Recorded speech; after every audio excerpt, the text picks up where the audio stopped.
Hello दोस्तों, myself Jaydeep Trivedi, your Sanskrit teacher. दोस्तों, आज हम बात करेंगे संस्कृत के अंतर्गत हमारे दूसरे चैप्टर यद भविष्य विनश्यति के बारे में। यद भविष्य विनश्यति जिसका मतलब होता है गेट्स डिस्ट्रॉयड, जिसका मतलब होता है दोस्तों कि जो ऐसी सोच रखता है कि जिस वक्त जो होगा वो देखा जाएगा, तो ऐसी सोच रखने वाले जो होते हैं उनका हमेशा ही विनाश होता है। ऐसा इस चैप्टर के माध्यम से हमें बताया गया है। दोस्तों, मैं खास करके इस चैप्टर के बारे में आपसे बात करूं तो ये जो चैप्टर है इसमें कुल मिलाकर 3 मेल फिश यानी कि 3 मत्स्य, जो 3 मछलियां हैं, मगर यहाँ पर दोस्तों उसे नर मत्स्य बताया गया है यानी कि वो मेल है, इसके बारे में बात बताई गई है। ये जो स्टोरी है, ये स्टोरी शुरू करने से पहले मैं आपके लिए जो बहुत ही आईएमपी आपके लिए रसप्रद बात है वो आपको बताऊं तो ये है कि ये जो चैप्टर है इसका कुल मिलाकर 4 मार्क का मार्किंग है। दोस्तों, अभी 2020 में जो मार्च महीने में एग्ज़ाम ली गई थी, इसमें भी आप देखें तो इसी चैप्टर में से एक पैराग्राफ अनुवाद के लिए पूछा गया था। और आप पिछले 5 साल के पेपर लेकर देख लीजिए दोस्तों, 5 में से आपको 4 साल इस चैप्टर का अनुवाद वो आपको मिलेगा ही मिलेगा। तो खास करके ट्रांसलेशन यानी कि अनुवाद के लिए ये बहुत ही आईएमपी चैप्टर है दोस्तों। इसके अलावा आपको जो गद्यार्थ ग्रहण पूछा जाता है तो मैं बताऊंगा कि इस चैप्टर में से गद्यार्थ ग्रहण भी हमें पूछा जा सकता है। तो गद्यार्थ ग्रहण में कौन सा पैराग्राफ पूछा जाएगा, उसके आंसर आपको कैसे ढूंढने, तो इसके बारे में भी दोस्तों हम इस लेक्चर में बात करेंगे। और साथ ही आपको संस्कृत में एक घटनाक्रम पूछा जाता है कि कौन सी घटना कब घटी, तो इसके लिए भी ये चैप्टर है वह मोस्ट आईएमपी चैप्टर रहेगा। इसके अलावा बात करें तो क्वेश्चन आंसर तो इसमें से पूछे ही जाते हैं। संस्कृत क्वेश्चन आंसर के बारे में भी हम बीच बीच में बात करते जाएंगे, और जो इंग्लिश के क्वेश्चन आंसर है इसके बारे में भी मैं आपको बताता जाऊंगा। तो चलिए दोस्तों, अब हम शुरू करते हैं हमारे चैप्टर के बारे में। दोस्तों, यद भविष्य विनश्यति, यह जो स्टोरी है ये पंचतंत्र और हितोपदेश दोनों हमारे जो प्राणी कथा के प्रसिद्ध ग्रंथ है इसको मिलाकर बनाई गई है। दोस्तों, पंचतंत्र और हितोपदेश, तो यहाँ इन दोनों के कर्ता और कृति की योग्य जो मेल, उसके मिलन, जिसे हम योग्य जोड़ कहते हैं, वो आपको पूछा जाता है। तो पंचतंत्र यदि कृति है तो आपको उसके कर्ता का नाम पता ही होगा। पंचतंत्र कृति के सामने उसके कर्ता का नाम आएगा पंडित विष्णु शर्मा, और यदि कृति में आपको हितोपदेश बताया गया है तो उसके कर्ता का नाम आएगा पंडित नारायण। दोस्तों, पंचतंत्र में कुछ मिलाकर पंच यानी कि 5 और तंत्र यानी कि विभाग, कुल उसके 5 भेद है, 5 विभाग है, इसलिए इस ग्रंथ को नाम दिया गया है पंचतंत्र। पंचतंत्र में कुल मिलाकर जो 5 विभाग है वह इस प्रकार है: मित्र भेदम, मित्र संप्राप्ति, काकोलोकियम, लब्ध प्रणाश और अपरीक्षित कारकम। जिसमें से दोस्तों पहला जो मित्र भेद नाम का विभाग है, इसमें से ये स्टोरी ली गई है। हितोपदेश की बात करें तो हितोपदेश में मित्र लाभ, सुहद भेद, विग्रह और संधि, ये कुल 4 विभाग है। इसमें से जो चौथा संधि नाम का विभाग है, इसमें से दोस्तों ये जो हमारा चैप्टर है वह लिया गया है। दोस्तों, यहाँ जैसा कि मैंने पहले बोला कि 3 नरमत्स्य की बात बताई गई है। पहला है अनागत विधाता। अनागत विधाता उसे कहते हैं दोस्तों कि जो कोई भी समस्या आने वाली होती है तब उस समस्या को ध्यान में रखकर उस समस्या का समाधान पहले से जो निकाल लेता है, उसमें से बचने का प्रयत्न जो सोच के रखता है वह अनागत विधाता कहलाता है। अनागत इस शब्द का दोस्तों अर्थ ऐसा होता है, अन यानी कि जो नहीं आया वह है वह, और आगत यानी कि जिसके पास नॉलेज है, जो जानता है कि कब कौन से वक्त कौन सी क्रिया करनी है, ये जो जानता है उसे कहते हैं अनागत विधाता। दूसरा है प्रत्युत्पन्नमति। दोस्तों, तो प्रत्युत्पन्नमति जिसे हम गुजराती में कहे तो हाजिर जवाबी, ऐसा हम कह सकते हैं। ये ऐसी सोच रखने वाला नर मत्स्य है कि जिस वक्त प्यास लगेगी उस वक्त हम कुएं में से पानी निकाल लेंगे, यानी कि जिस वक्त जो क्रिया होने वाली है उस वक्त हम उसके अनुरूप क्रिया करके उसमें से बचने का प्रयत्न करेंगे तो अवश्य ही हम बच जाएंगे, ऐसी इसकी सोच है। और तीसरा जो नर मत्स्य है दोस्तों, यह है यद भविष्य। यद भविष्य ये ऐसी सोच रखता है कि यदि हमारे भाग्य में जो लिखा है वो होना ही होना है, उसमें हम कोई चेंज नहीं कर सकते। तो जो ऐसी सोच रखता है दोस्तों, तो अंत में ऐसे सोच रखने वाले का विनाश होता है। तो इस चैप्टर में हमें ये बात दोस्तों सीखने को मिलती है कि जब भी कोई समस्या या मुश्किल आए तो हमें उसमें से बचने का उपाय उससे पहले ढूंढ लेना चाहिए, या तो जब समस्या या मुश्किल आती है तब हमें उसमें से बचने का प्रयत्न करना चाहिए। यदि हम निरुद्यमी रहकर भाग्य के सहारे बैठे रहेंगे तो निश्चित तौर पर हमारा विनाश होगा ही होगा। तो चलिए दोस्तों, अब हम बात करते हैं चैप्टर के बारे में। पहला पैराग्राफ है, पुरा एकस्मिन् जलाशये अनागत विधाता प्रत्युत्पन्नमति यद भविष्यश्चेति त्रयः मत्स्याः वसन्ति स्म। दोस्तों, यहाँ से आपको संस्कृत क्वेश्चन पूछा जाता है कि जलाशय के त्रयः मत्स्याः वसन्ति स्म। 2 मार्क का एक क्वेश्चन है, आपको सिर्फ 3 नाम याद रखने हैं। जलाशय अनागत विधाता प्रत्युत्पन्नमति च यद भविष्य इति त्रयः मत्स्याः वसन्ति स्म। तो इस प्रकार आपको इसका आंसर लिखना होता है, संस्कृत में लिखना होता है। ठीक है, हम इसका ट्रांसलेट देखें तो इस प्रकार इसका ट्रांसलेट है कि once upon a time 3 male fish name Anagatavidhata Pratyutpannamati and Yadbhavishya used to live in a lake. यानी कि पहले के समय में कोई एक जलाशय में अनागत विधाता प्रत्युत्पन्नमति और यद भविष्य नाम के 3 मत्स्य रहते थे। अथ कदाचित तम जलाशयं दृष्ट्वा धीरेः उक्तम्। अथ कदाचित यानी कि देन वन सेइंग, तम जलाशयम यानी कि that lake, it was saying that lake it was said by fishermen, तम जलाशयम दृष्ट्वा धीरेः उक्तम, यानी कि that lake it was said by fisherman. किसने बोला? फिशरमैन ने बोला कि अब कोई एक बार उस जलाशय को देखकर फिशरमैन ने बोला। फिशरमैन के लिए यहाँ दोस्तों धीवरः शब्द प्रयुक्त किया गया है। देखिए दोस्तों, यहाँ जलाशय शब्द है, तो इसके बारे में आपको इसके जो पर्याय पूछे जाते हैं खास करके ग्रामर विभाग में, तो उसमें से पूछा जाता है कि जलाशय शब्द से पर्याय कहो। तो दोस्तों जलाशय है तो जलाशय शब्द का पर्याय होता है हर्द। यहाँ दोस्तों देखिए इसी सेंटेंस में यहाँ आपको एक मिलता है कासार शब्द भी कह सकते हैं, या अहो बहुमत्स्यो अयम हद, इसमें जो हद शब्द है वो भी जलाशय का पर्याय है। जलाशय को हम सरह भी कह सकते हैं, कासार भी कह सकते हैं, सरोवर भी कह सकते हैं, कई तरह के इसके पर्याय हम जानते हैं दोस्तों।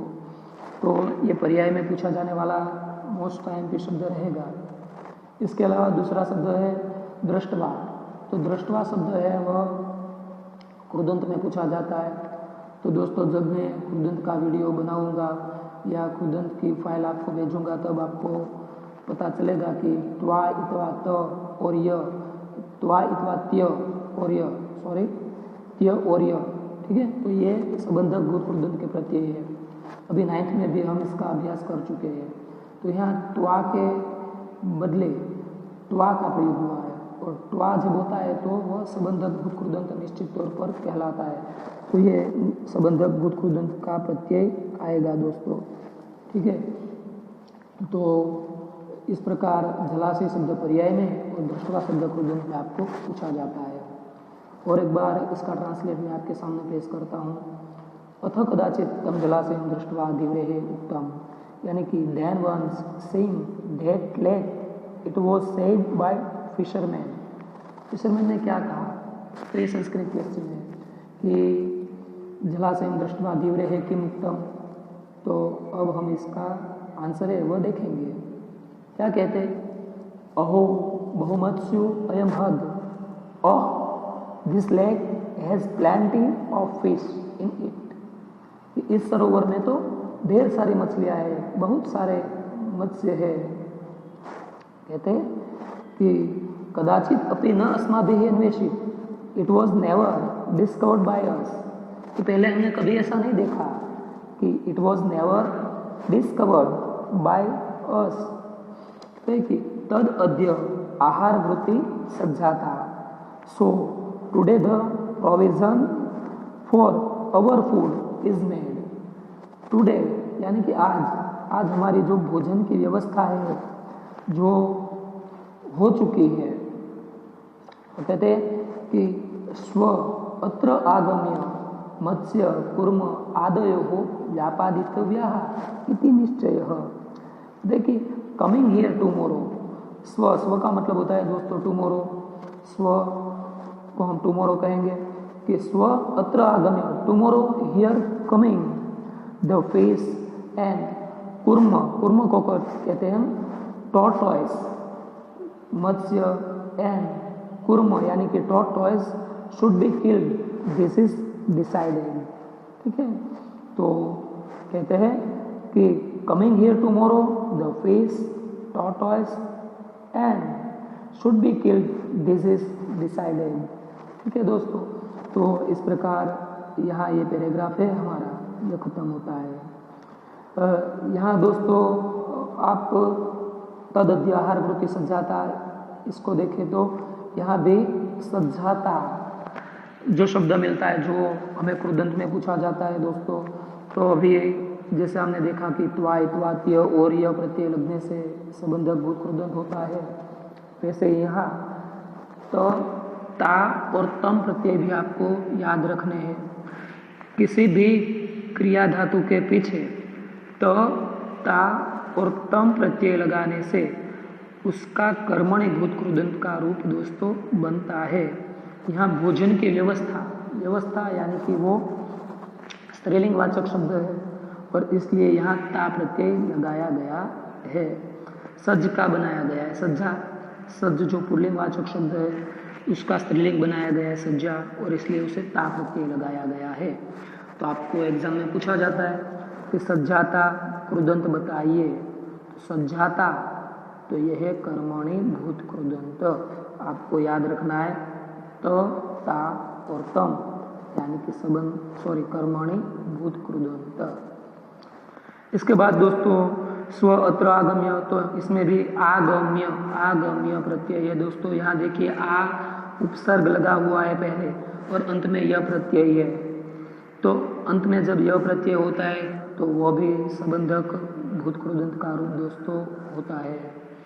तो जलाशयं दृष्ट्वा धीव्रेः किम उक्तम, तो इसका आंसर इस प्रकार है, जलाशयं दृष्ट्वा धीव्रेः उक्तम अहो बहुमत्स्यो अयम हद कदाचित अपि न अस्माभिः अन्वेषित तद अद्य आहार वृत्ति सज्जाता स्व अत्र आगम्य मत्स्य कुर्म आदयः व्यापादितव्याः इति निश्चयः। ठीक है, तो दोस्तों यहाँ ये हमारा पैराग्राफ हम पूरा करते हैं। अगर इससे पहले इसका जो ट्रांसलेशन है आपके लिए मोस्ट टाइम पे है, फिर से मैं इसका ट्रांसलेशन आपके सामने पेश करता हूँ, आपको सुनना है। इसके बाद इसके नीचे मैंने लिखा हुआ भी है, आप देख लीजिए। इसका ट्रांसलेशन इस प्रकार है, once upon a time 3 male fish name Anagatavidhata Pratyutpannamati and यद भविष्य used to live in a lake. Then one seeing that lake, it was said by fishermen, "Oh, this lake has plenty of fish in it. It was never discovered by us. So today the provision for our food is made. Coming here tomorrow, the fish, tortoise, and should be killed, this is decided. ठीक है दोस्तों, तो यहाँ हमारा ये पहला paragraph समाप्त होता है। अब हम बात करेंगे इसके दूसरे पैराग्राफ के बारे में।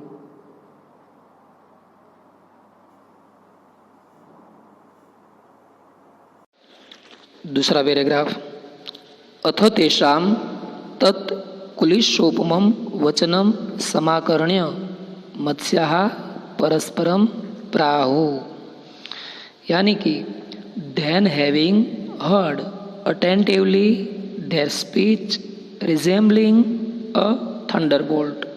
यहाँ दोस्तों अब देखिए कि तीसरा जो वर्ड है वह तत्कुलिशोपमम। पहले हम इसका संदेह विग्रह करेंगे तो हो जाएगा तत्, जिसमें दूसरा वाला त है वह हलंत आएगा, और उसके साथ में कुलिश उपमम शब्द जुड़ जाएगा। कुलिश जिसे हम थंडर बोल्ट कहते हैं, गुजराती में वज्र। कुलिशोपमम यानी कि वज्र के समान कठोर वचन को सुनकर मत्स्य जो थे वह परस्पर आपस में बात करने लगे कि क्या तुम लोगों ने ये मछुआरे की बात सुनी? मछुआरे क्या कह रहे हैं, क्या तुमने सुना? तो यहाँ जो मछुआरे यानी कि जो धीवर है, फिशरमैन, उन लोगों की जो बानी है, उन लोगों का जो वचन है उसे वज्र के समान कठोर बताया गया है। तो यहाँ से दोस्तों आपको क्वेश्चन पूछा जाए संस्कृत में कि धीवराणाम वचनम कीदृशम, धीवराणाम वचनम कुलिशोपमम। जो कुलिश, जो थंडर बोल्ट है, वह एक आयुध है, एक शस्त्र जो इंद्र भगवान का एक हथियार है, जो कि दधीची नाम के ऋषि ने अपनी अस्थियों का दान करके इंद्र के लिए एक हथियार बनाया था। तो ये वज्र की बात बताई गई है कि then having heard attentively their speech resembling a thunderbolt, the fish said to one another this conversation of fishermen। क्या कहते हैं, देखिए दोस्तों, श्रुतो अयम धीवरालापः कि is heard now what should be done by us, कि what should be done by us, क्या तुम लोगों ने ये मछुआरों की बातें सुनी? श्रुतो अयम धीवरालाप, धीवर आलापो बराबर धीवरालापो। दोस्तों यहाँ श्रुतो अयम धीवरालाप, ये जो सेंटेंस है आपके लिए बहुत ही IMP सेंटेंस रहेगा, मैं आपको कहता हूँ, क्योंकि ये सेंटेंस कौन बोलता है? हमें जो वक्ता वाक्य पूछा जाता है संस्कृत में, इसमें पूछा जाने वाला ये सेंटेंस है कि श्रुतो अयम धीवरालापः। ये सेंटेंस कौन बोलता है? तो ये सर्वे मत्स्याः, इसका आंसर आएगा। ये अनागत प्रत्युत्पन्न या यद भविष्य नहीं, बल्कि सब मत्स्य एक साथ बोलते, एक दूसरे को कहते, तो इसलिए इसका आंसर आएगा सर्वे मत्स्याः। और बात करें दोनों शब्द के बारे में, इसके व्याकरण के बारे में, तो श्रुतो अयम शब्द दोस्तों है श्रुतः प्लस अयम, श्रुतः प्लस अयम। तो यहाँ दोस्तों विसर्ग संधि है, ध्यान से पढ़ना। विसर्ग संधि का एक नियम है कि विसर्ग के बाद यदि अ आता है, विसर्ग के बाद यदि अ आता है तो विसर्ग का हो जाता है ओ, और अ की जगह हम लिख सकते हैं अवग्रह। अब आपको विसर्ग में भी ना पता चले तो मैं आपको बता दूं कि किसी भी अक्षर को लिख के हम इसके पीछे जो 2 डॉट करते हैं, यहाँ देखिए तीसरी लाइन में अंतिम वर्ड है सर, इसके बाजू में जो विसर्ग लगाया गया 2 डॉट किए हैं, सर को सरह, इसे विसर्ग कहते हैं। कि ये जो विसर्ग होता है, इस विसर्ग के बाद यदि अ आता है, देखिए हम श्रुतोयम की बात करते हैं, विसर्ग के बाद अ आता है तो विसर्ग का ओ हो जाता है, इसलिए श्रुतः का हो गया श्रुतो, और उसके बाद में अ था तो अ की जगह लिखा गया अवग्रह, जो यहाँ आप ड जैसा देख सकते हैं। दोस्तों मैं आपको बता दूं कि अब तो आपको पता होना ही चाहिए कि ये ड नहीं है, ये अवग्रह है, इसका उच्चारण अ होता है। इस प्रकार ये विसर्ग संधि है श्रुतः प्लस अयम। दूसरा शब्द है दोस्तों धीव्रालापः, धीव्राणाम आलापः। तो धीव्राणाम, धीवर को आणाम प्रत्यय लगाया है दोस्तों, और आणाम प्रत्यय लगने से होता है षष्ठी विभक्ति तत्पुरुष समास, क्योंकि यहाँ षष्ठी का आणाम प्रत्यय लगाया है तो षष्ठी विभक्ति तत्पुरुष समास यहाँ भी आएगा। कहते हैं आगे कि अधुना अस्माभिः किम Kartavyam, what should be done by us, the face name अनागत विधाता देर said, यानी कि तत्र अनागत विधाता नाम नर मत्स्य प्राह, जो अनागत विधाता नाम का जो नर मत्स्य था, अनागत विधाता नाम का जो मत्स्य था, उसने बोला कि द फिश नेम अनागत विधाता देर सेड, क्या कहता है कि नूनम प्रभात समये धीव्राः अत्र आगम्य मत्स्यः संशयं करिष्यन्ति इति मम मनसि वर्तते, कि I think the fisherman will Indeed come here tomorrow and destroy the fish totally, यानी कि नूनम प्रभात समये धीव्राः अत्र आगम्य मत्स्यः संशयं करिष्यन्ति इति मम मनसि वर्तते, कि सचमुच मुझे ऐसा लगता है कि जो मछुआरे हैं वह सुबह होते ही यहाँ आएंगे और सब जो मत्स्य है, सब फिश जो है उसको मार देंगे, सब मत्स्य का विनाश कर देंगे, ऐसा मुझे मन से लगता है। कहते हैं कि I think the fisherman will Indeed come here and destroy the fish totally. कहते हैं आगे कि तन्न युक्तम सांप्रतम क्षणम अपि अत्र अवस्थातुम, देखिए so it is not right to stay here in for a moment tonight itself, we should go to a lake, यानी कि यहाँ एक क्षण के लिए, एक क्षण का मतलब होता है कुछ वक्त, थोड़ा वक्त, तो उसके लिए यहाँ रुकना भी, यहाँ रुकना योग्य नहीं है, ठीक नहीं है। हमें रात्रि के वक्त में ही कोई दूसरे सरोवर में चले जाना चाहिए।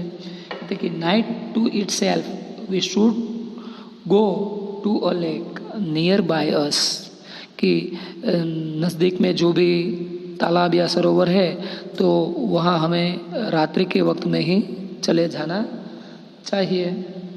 और कहता है कि अहम तावत जलाशयांतरम गच्छामि, कि I am going to another lake, यानी कि मैं तो दूसरे सरोवर में जा रहा हूँ। ऐसा कह के दोस्तों वह वहाँ से विदा होता है। अपना मत, अपना अभिप्राय दोनों मत्स्य के सामने रखकर खुद जो समस्या आने वाली है उसमें से बचने का रास्ता पहले से ही ढूंढ निकालता है। यहाँ से दोस्तों हम कुछ ग्रामेटिकल क्वेश्चन के बारे में बात करें तो यहाँ आप जो दूसरी लाइन देख रहे हैं इसमें अंतिम वर्ड है करिष्यन्ति। तो यहाँ दोस्तों क्रू जो क्रिया धातु है जिसका मतलब होता है करना, और इसे स्यन्ति प्रत्यय लगाया गया है।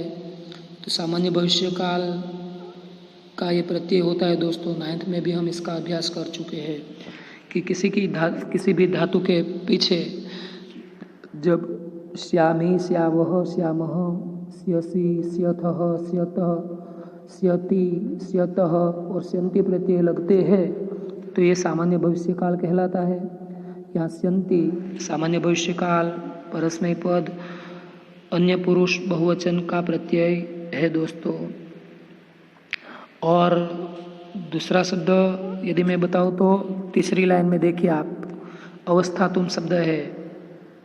अवस्थातुम तो किसी भी धातु के पीछे तुम या इतुम प्रत्यय लगता है तो वो हो जाता है हेत्वर्थ कृदंत। तो ये अवस्थातुम दोस्तों हेत्वर्थ कृदंत का रूप आएगा। अगली बात मैं करूँ तो जलाशयांतरम शब्द है, जिसमें इसका अर्थ होता है अन्य जलाशयम। तो दोस्तों यहाँ जलाशय शब्द को अन्य एक विशेषण लगाया गया है, और जब पूर्व पद और उत्तर पद के बीच में विशेषण और विशेष्य का संबंध हो तब वहाँ कर्मधारय नाम का समास बनता है, जो हम समास के वीडियो लेक्चर में देखेंगे। तो यहाँ जलाशयंतरम मोस्ट आईएमपी शब्द पूछा जाने के लिए दोस्तों कर्मधारय समास आपको याद रखना है। और अंतिम वर्ड है गच्छामि। यह तो आपको पता ही होगा कि मी प्रत्यय है तो ये हो जाएगा वर्तमान काल कि मी वह मह असि थ थ ती तहंती। तो ये है वर्तमान काल में परस्मै पद, उत्तम पुरुष और एक वचन। तो इतने ग्रामर के प्रश्न दोस्तों आपको इसमें से पूछे जा सकते हैं। अब हम बात करते हैं डायरेक्ट इसके ट्रांसलेशन के बारे में।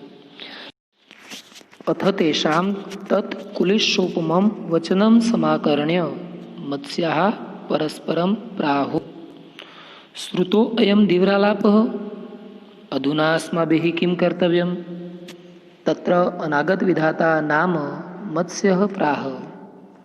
नूनं प्रभात समये तीव्राः अत्र आगम्य मत्स्य संशयं करिष्यन्ति इति मम मनसि वर्तते। तन्न युक्तं साम्प्रतं क्षणम् अपि अत्र अवस्थातुम् अस्माभिः रात्रो एव किश्चित् समीसरः गन्तव्यम्।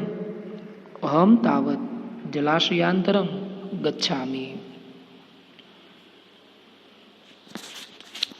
तो दोस्तों इसका जो ट्रांसलेशन है वह इस प्रकार है यहाँ कि then having heard attentively their speech resembling a thunderbolt, the fish said to one another, this conversation of fishermen is heard now. What should be done by us?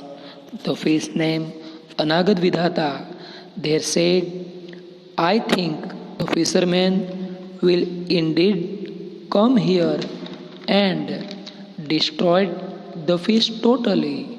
So it is not right to stay here even for a moment.